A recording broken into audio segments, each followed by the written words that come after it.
Merci Madame la Présidente, Madame la Ministre, mes chers collègues. Je répéterai ce qui a déjà été dit par d'autres groupes, mais c'est une réalité.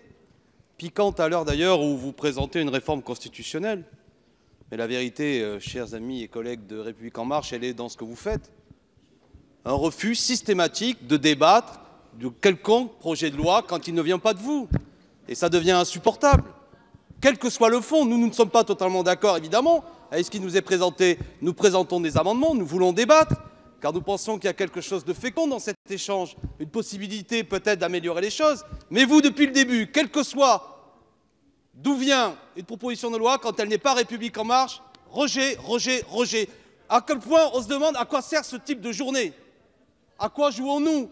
Ça devient lassant, ça devient presque grotesque. Donc je vous le dis, il y a une forme au bout d'un moment, un théâtre qui consiste à faire croire qu'on va débattre de textes et systématiquement, quel que soit le sujet, vous le rejetez. Et c'est une illustration, au-delà des mots que vous utiliserez, de la réalité du sort que vous donnez au Parlement. C'est soit avec vous, En Marche ou crève, point final.